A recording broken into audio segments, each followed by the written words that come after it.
Bienvenidos a Investigando la Investigación, un podcast sobre el mundo investigador dentro y fuera de la academia, el proceso de publicación, el de búsqueda y aplicación a convocatorias y de transferencia tecnológica, entre otros. Además, entrevistaremos a sus creadores, quienes nos contarán cómo la llevan a cabo, viven y sienten.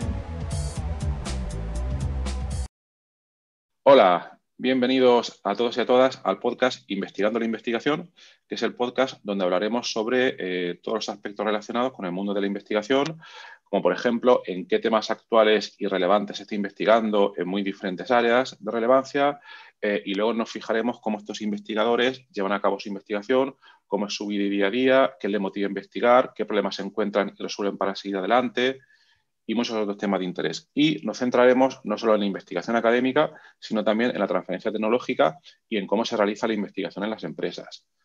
En episodios anteriores hemos tenido algunos episodios que han sido gente que está investigando en la universidad, en otros ha sido gente que está investigando en empresas, pero hoy tenemos un invitado especial muy interesante que aúna a los dos campos.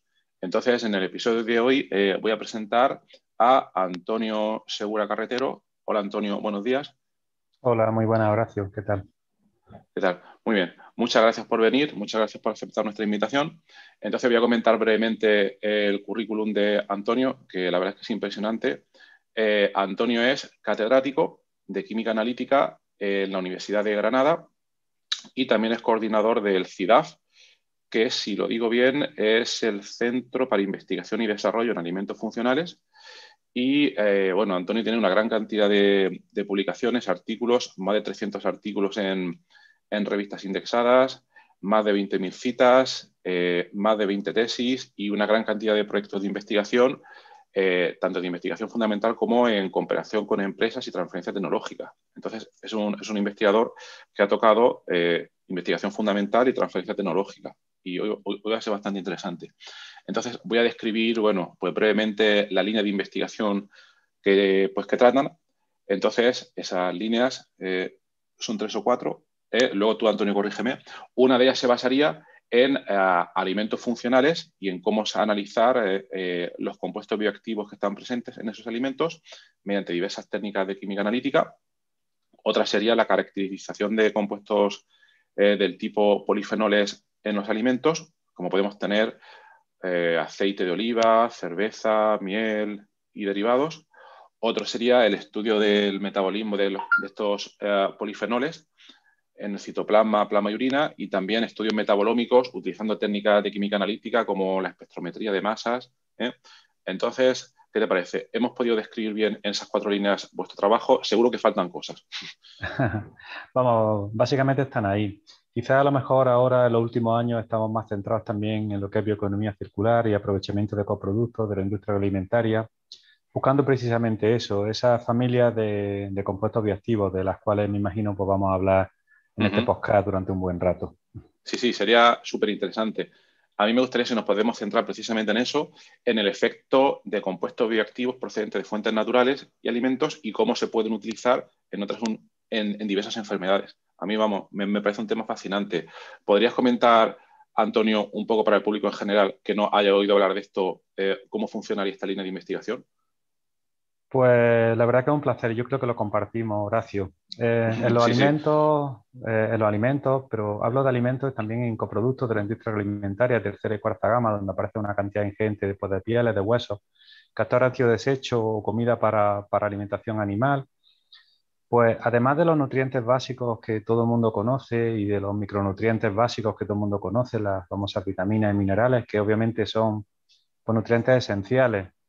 Existen otra serie de compuestos que no se consideran esenciales para una buena nutrición, pero sí que es cierto que están presentes, sobre todo en el mundo vegetal. También lo están en el mundo animal, como el conocido el omega 3, pero sobre todo en el mundo vegetal hay, pues yo diría que unas 10, 15 familias de compuestos bioactivos que obviamente no se consideran nutrientes y son no esenciales y el ser humano podría vivir perfectamente con ellos, pero resulta que hemos estado viviendo con ellos desde muchísimas generaciones que llevamos consumiendo estas frutas, estas verduras, estas raíces, estas semillas.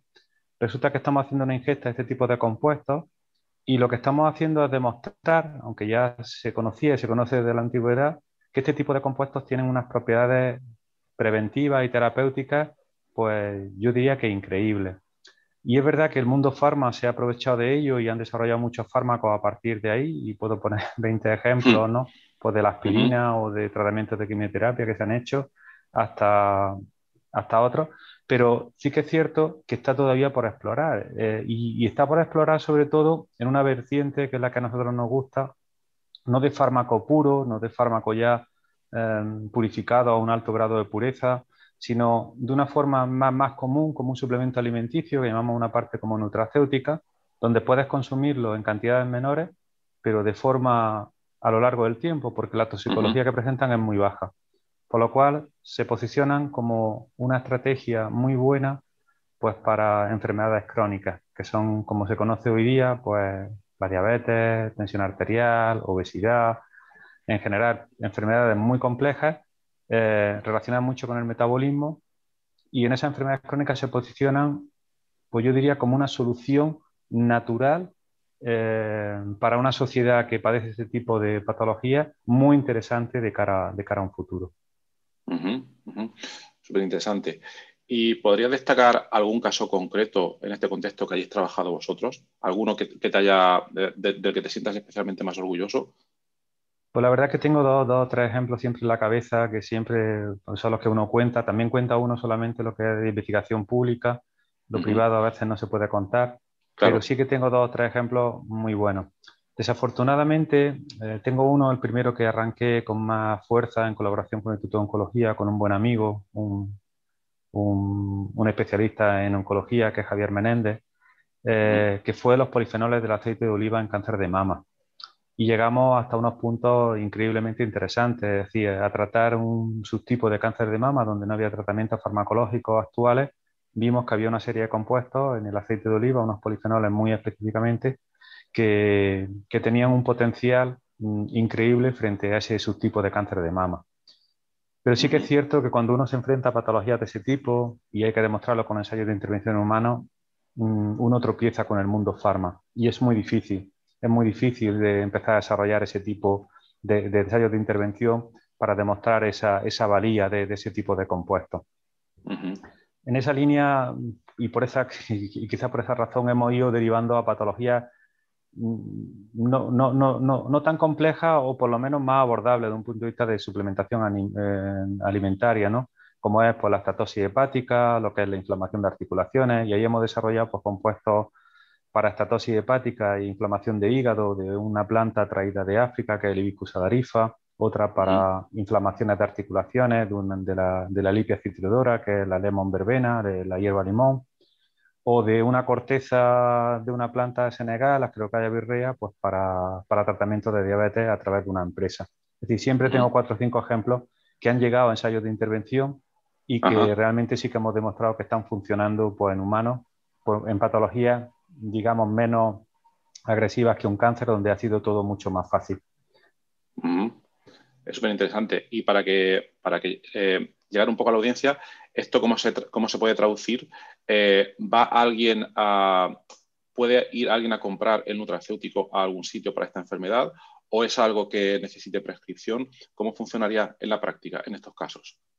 No, en la práctica se consideran, la mayoría en este caso están considerados solamente como suplementos alimenticios. De Ujú, hecho, para hacer farma, claro, la exigencia que te pide la Agencia de Medicamentos son tales que ningún extracto generado por una empresa, una industria alimentaria, va a ser capaz de soportar los costes que puede suponer. Y ujú, luego tenemos otro problema de legislación, es decir, que aunque hay investigación, pues tú citabas antes, yo tendré 200, 300 artículos demostrando, pero en Hibiscus pues habrá por lo menos 20, Lipia citrodora 8 o 10, ujú, avalando todo esto. Resulta que hay una agencia, que es la agencia de la EXA, pero que es la Agencia de Seguridad Alimentaria Europea, que es curioso, ujú, donde resulta que todos los etiquetados de los nuevos alimentos funcionales y de nuevas alegaciones nutricionales la han dejado en una agencia de seguridad alimentaria, que es verdad que se preocupa mucho por la seguridad, pero no está en este caso, o por lo menos yo diría, posicionada para hacer declaraciones nutricionales adecuadas. Entonces hay un ujú. bloqueo muy grande a la hora de hacer esto. ¿Qué Vaya. pasa con esto? Que deja el mundo abierto a la gente que es pirata, a la gente que en herbolarios vende cualquier cosa como un extracto Ujú, con una cierta bioactividad realmente demostrada, científicamente demostrada. Entonces, ujú. lejos de facilitarnos el camino para que esto llegue pues, a una parafarmacia, a un herbolario, pero con una garantía de calidad, pues lo que llega son muchos piratas que Claro. leen cosas, cogen Ujú, un extracto cualesquiera, no les importa, puede ser una planta seca sin una concentración adecuada de los bioactivos, de los activos, y realmente lo ujú. presenta pues, con las publicaciones que relacionadas y vende eso. Entonces sí que hay casas comerciales muy serias que han hecho el ensayo de intervención.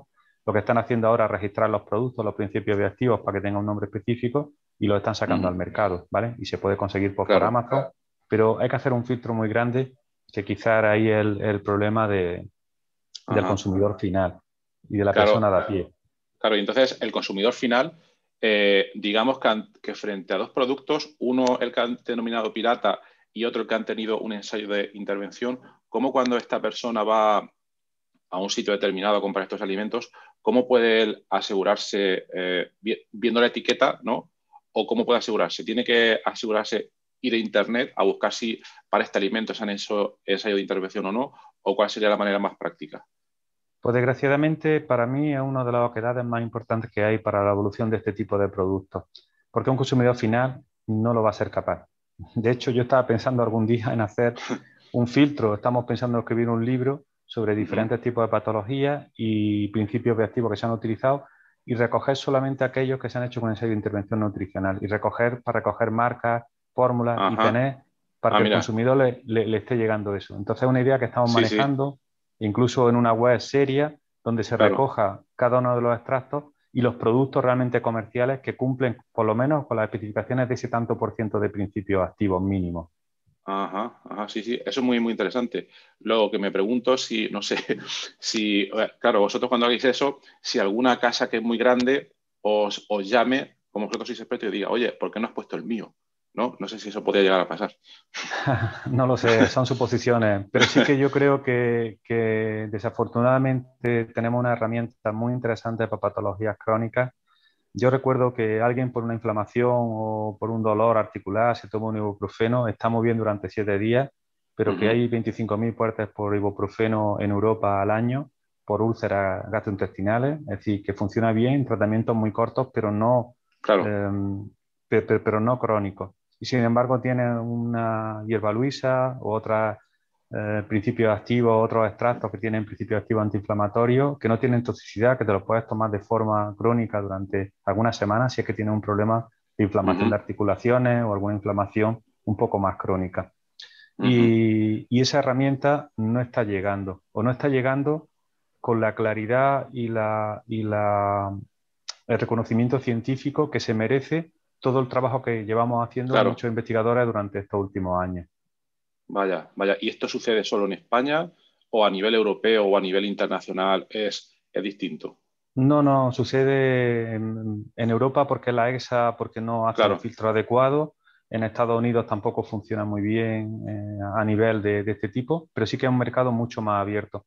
Pero Ujú, realmente hay una confusión muy grande. Yo te puedo sacar extractos, por ejemplo, que estamos trabajando de cardo mariano, que se ha demostrado ya pues, en cáncer de pulmón, que tiene un porcentaje de recuperación en cáncer de pulmón terminal ujú. importantísimo y te puedo Vaya. sacar 30 productos de cardo mariano diferentes donde tú no sabrías realmente qué contenido tiene de silimarina. Y ocurre en Europa, en Estados Unidos y en Asia casi todavía peor, porque allí copian Vaya, las cosas claro. conforme primer artículo que vean, sacan 5 o 10 Ujú, productos claro. solamente con el nombre, aprovechando un poco una publicación científica. Ajá, ajá, claro.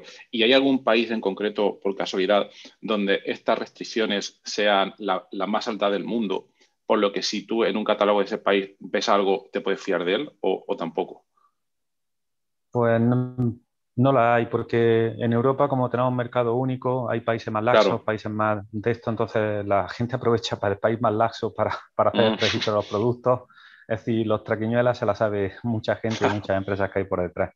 ¿Vale? claro, claro. Claro, sí, sí. No. Muy interesante. Y aquí ahora mismo, ¿dónde crees que estaría a día de hoy? ¿Dónde crees que se puede innovar más en este campo? ¿En ir a otras fuentes de compuestos bioactivos que no se han estudiado todavía o seguir con las que hay y, digamos, enfrentarse a ellas de otra manera? Vamos, desde el punto de vista científico, obviamente, es descubrir nuevas fuentes. El problema es, por ejemplo, te pongo otro ejemplo de lo que es la limitación de la EXA. En la EXA no se permite utilizar nuevas fuentes que no se hayan consumido de forma demostrable en Europa Ah, antes del año 85. Con eso hay ujú, un bloqueo enorme a claro, nuevas fuentes de plantas que a lo mejor no se han utilizado en Europa, pero se han utilizado en África de forma tradicional, o en Sudamérica, o en Centroamérica. claro, Aquí jamás ujú, se podrían vender. Tienes que hacer lo que se llama un novel food, un proceso de claro, demostración de que esa planta es segura para las personas, con un ensayo de toxicología que te puede costar miles de euros.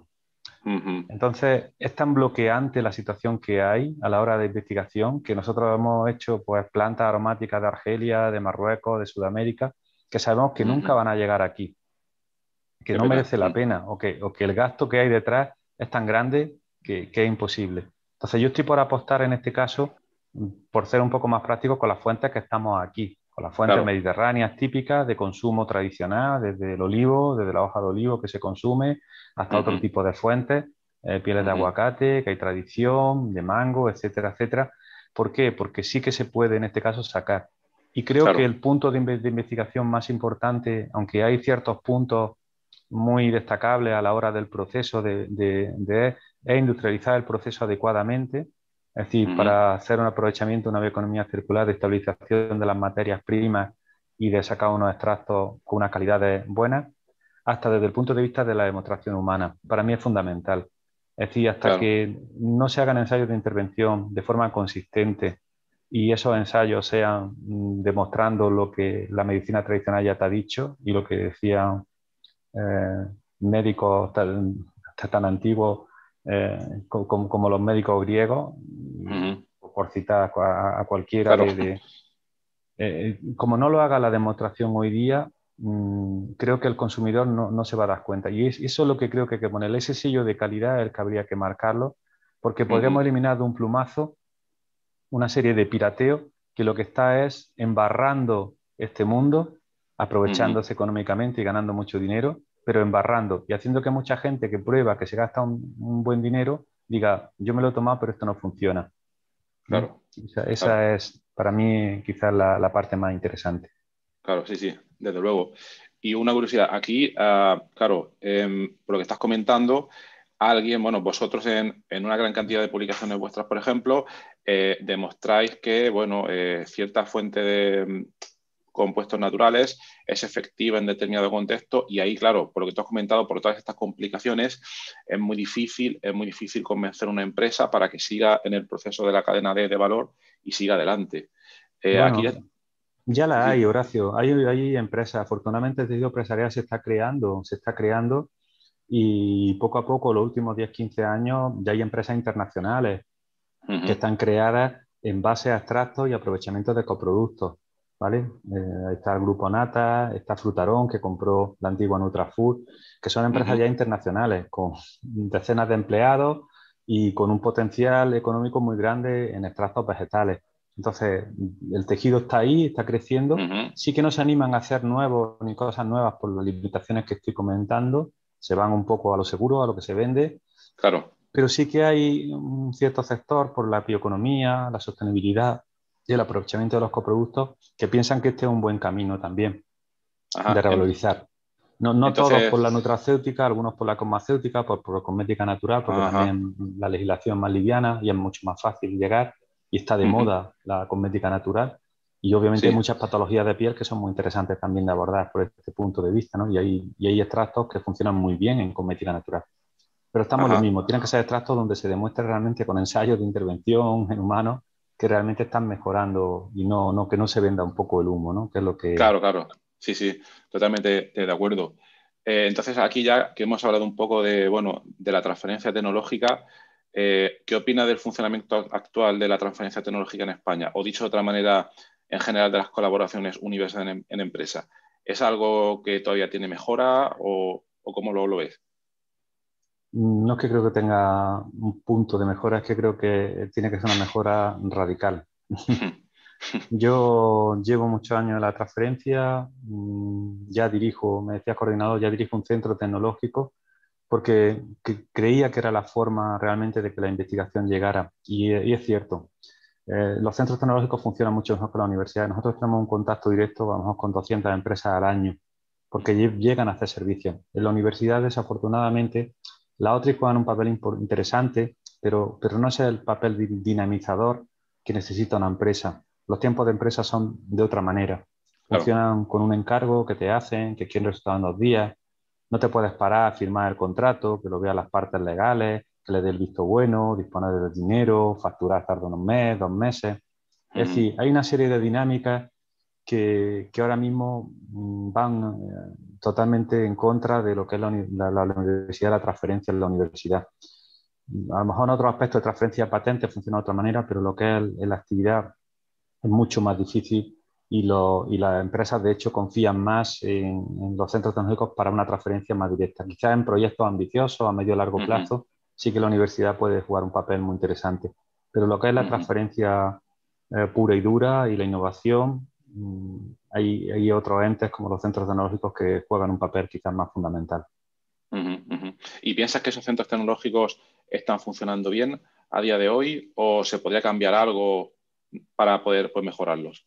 En mi opinión funcionan bastante bien. El problema es que tienen una desprotección jurídica muy grande. La mayoría son fundaciones sin ánimo de lucro, por ejemplo la nuestra, sin un apoyo institucional claro. Es decir, nosotros tienen una serie de patronos que tienen un patronato, pero realmente no hay un apoyo institucional claro y continuo, ¿vale?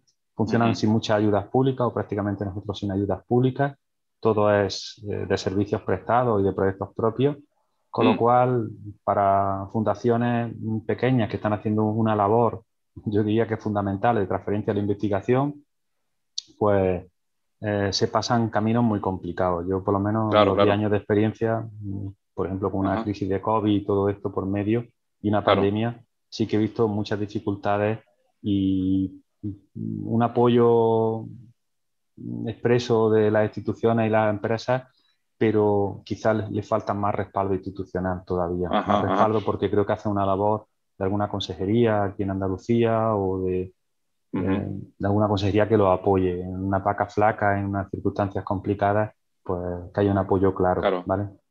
Pero es impresionante porque por lo que estás comentando y por la manera de funcionar de esta fundación, lo sostenéis vosotros. Es decir, vosotros, a la manera de funcionar, conseguís captar el interés de empresas para que inviertan ahí en proyectos y al final por lo saquéis adelante, ¿no? Sí, en nuestro caso, básicamente así. Es decir, llevamos tiempo trabajando y las empresas confían mucho en nosotros, empresas, grupos de investigación, donde piden servicios y, y se ofrecen esos servicios. Los servicios son de calidad y muy rápidos, con lo cual las empresas confían en nosotros. Y Sí, hay sí. 15 patronos ahora mismo, instituciones públicos, perdón, privados, pero es que con contacto con empresas digo que al año podemos tener un contacto con 200 empresas. No todas fructifican todos los servicios, a lo mejor Claro. fructifican 60, 70, pero puedes tener servicios de un catálogo de empresas enorme. Afortunadamente nosotros también somos un centro muy, muy bien dotado de equipamiento y de personal que se ha formado. Pero quizá esa falta de apoyo institucional, por ejemplo, yo ahora mismo estoy teniendo pues algunas salidas profesionales, algunas de las Claro. personas más eso, viendo un poco una situación de crisis, prefieren pegarse a hacer funcionarios en la universidad que seguir en un centro tecnológico donde el presupuesto se juega cada año. Entonces, Claro, claro. creo que falta un apoyo porque es una pena construir una cosa tan bonita, Sí, sí. que sigue haciendo una labor y que se pueda caer en cualquier momento. Y somos pequeñitos, una fundación que factura 600.000 euros al año, es una fundación pequeña.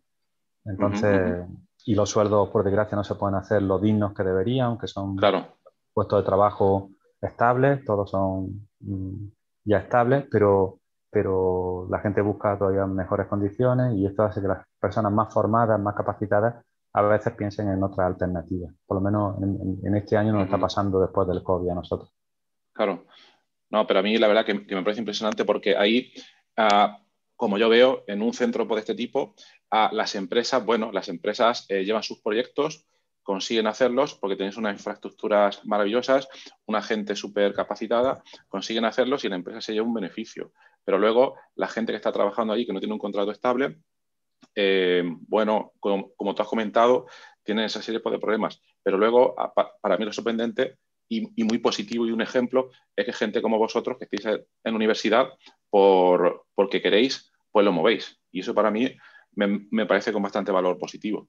Y luego también hay que preguntar si sucede a veces que, por ejemplo, en algunos casos, gente, no sé, que a lo mejor está haciendo ya el doctorado, o gente que está trabajando con otro tipo de contratos, si son luego captados por esas empresas digamos, transferir a esas personas a un puesto de trabajo en esas empresas, o si eso pues no sucede. Sí, hemos tenido de todo tipo. En principio, la gente cuando está estable, nosotros tenemos un contrato indefinido en la mayoría de los casos, pues la verdad es que está cómoda y el trabajo tiene pues una serie de flexibilidad y la verdad que es muy atractivo desde el punto de vista de mucho contacto con muchas empresas y muchos servicios y lo ven atractivo. Entonces, aunque hemos sido tanteados, porque por las empresas yo sí era consciente que podría pasar. Es decir, alguna persona que haya trabajado en un proyecto con una empresa durante un tiempo, pues al final la empresa tire de esa persona, ¿no? Claro. Pero hasta ahora están cómodos y no hemos tenido tanto problema. Sí, la otra parte que te digo, pues, cuando viene un poco de inestabilidad o dificultades, pues claro, en algunos casos se pueden plantear por circunstancias personales, muchas veces, buscar una mayor, todavía mayor estabilidad si cabe, ¿no? O un mejor sueldo. Claro, claro, Entonces, claro. puede, puede ocurrir. Puede ocurrir, claro. Y luego ya yendo al terreno tuyo como investigador, preguntarte por curiosidad, ¿qué te llevó a ti a comenzar en el mundo de la investigación y a centrarte en el camino de la química analítica? Bueno, la química analítica en este caso, nosotros estudiamos Horacio, que ya tiene unos 25 años de funcionario, pues es que había especialidades y la verdad que es la que más me gustaba, de las que yo tenía opción y la que más... Pero sí que es verdad que yo, y lo digo a mucha gente, cuando uno elige una carrera o un área de conocimiento, luego puedes ir derivando un poco a lo que más te guste. Yo empecé desarrollando métodos fundamentales en luminiscencia que no tienen nada que ver con esto, hice la tesis sobre esa temática, desarrollando métodos pero que veía que a lo mejor nunca van a llegar a ser utilizados y eso me frustraba mucho.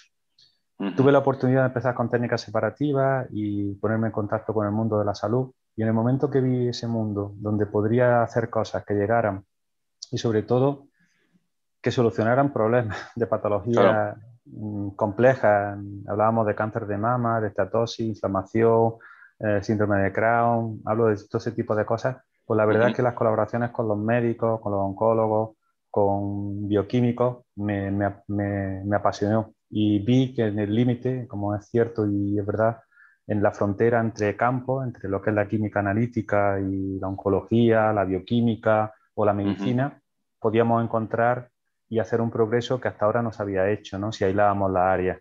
Hicimos un grupo de Claro. trabajo muy importante colaborativo con muchas personas, que tú algunas las conoces, pero también de tu universidad, Sí, sí. y hemos desarrollado pues, durante 15 años un proyecto enorme, con beneficios para todas las partes, proyectos colaborativos, publicaciones, tesis compartidas, moviendo estudiantes entre grupos de investigación. Es decir, ha sido muy productivo. Yo particularmente ya mi última etapa, porque luego cada uno, la edad y todo, pues nos va derivando, vi la posibilidad de Claro. crear el centro tecnológico, en una posibilidad que nos ofrecía en el Parque Tecnológico de la Salud y me pareció muy interesante crear una salida profesional para muchos de estos doctores que se estaban formando en este área y que no tenían salida en las universidades. Os recuerdo que estoy hablando pues, del año 2010, 2011, donde había una crisis enorme Sí, sí. y entonces vi una oportunidad para un grupo de investigación que tenía de gente muy competente y que han estado conmigo casi desde el inicio en el desarrollo de este proyecto del CIDAD. Y bueno, pues luego ya sí que algunos se han quedado, otros han derivado a universidad, a otros centros de investigación, otros a empresas. Es decir, sí que todo lo que me has contado y hemos estado hablando antes pues, ha ocurrido. Pero Claro, sobre todo claro. trabajar en compuestos bioactivos, saber el potencial que tienen sobre salud, saber que hay una línea que puede ayudar a mucha gente. En esto fue lo que realmente me derivó a trabajar al final con una visión analítica, pero ya un poco más amplia de tecnología de Sí, sí. alimentos y de bioquímica o de metabolómica, trabajar en este tipo de compuestos. ¿Y qué es lo que más te gusta y menos te gusta de tu trabajo como investigador?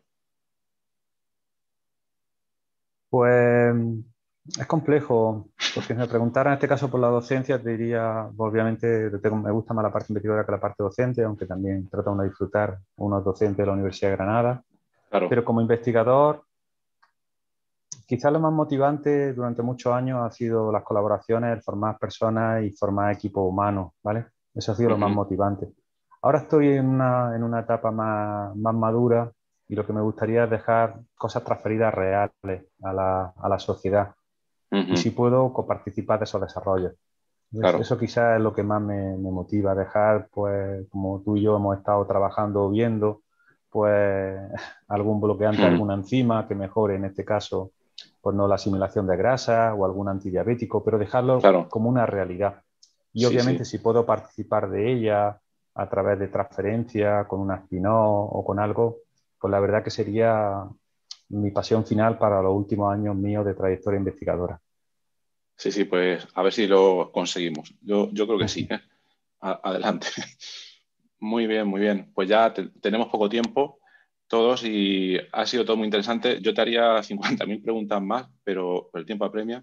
Entonces ya para la última parte del episodio, el invitado anterior siempre suele dejar una pregunta para el próximo invitado. Entonces creo que te haría la pregunta que dejó el anterior, que sería la siguiente.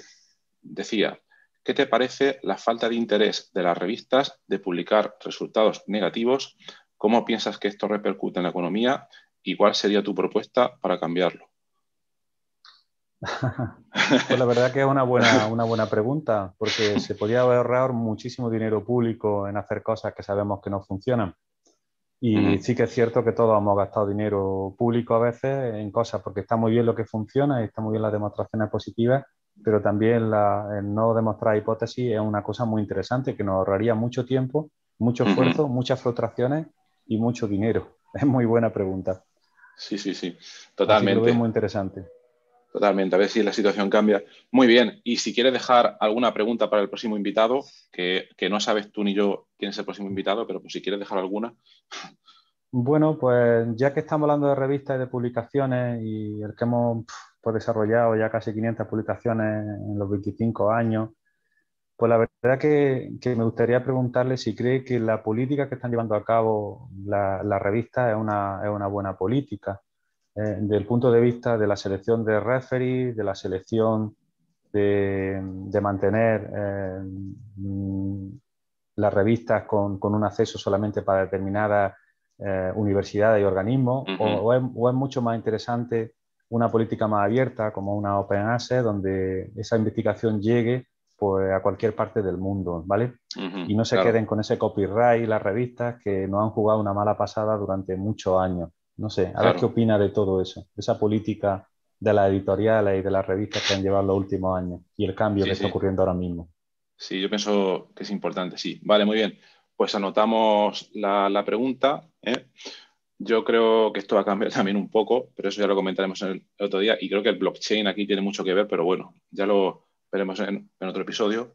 Y nada, bueno, pues muchas gracias, Antonio, por haber aceptado la invitación. Mucho ánimo, que yo creo que no lo necesitas para seguir adelante, porque hacéis unas cosas impresionantes y nada, que tengas un buen día. Igualmente, Horacio, muchas gracias a ti. Para mí es un placer muchas veces reflexionar este tipo de cosas y al reflexionarlas vuelvo a pensar uno sobre qué es lo que quiere Ujú, hacer o cómo quiere un poco ayudar un claro. poco uno más a la sociedad. Sí, sí. Muy bien, genial. Pues para los oyentes, en la nota del programa vamos a dejar los enlaces principales a todo lo que hemos comentado, a algunas publicaciones para el que lo quiera ver. Y nada, gracias a la audiencia por estar ahí y escuchar nuestro podcast Investigando la Investigación. Y bueno, si te ha parecido interesante, también en la nota del programa dejamos un formulario por si queréis sugerir un próximo tema o un próximo invitado. Y nada, si os ha gustado el programa, os agradeceríamos lo recomendaseis a vuestros amigos o difundir en redes sociales o donde sea. Muchas gracias y que tengáis un buen día. Gracias por estar ahí y escuchar nuestro podcast Investigando la Investigación.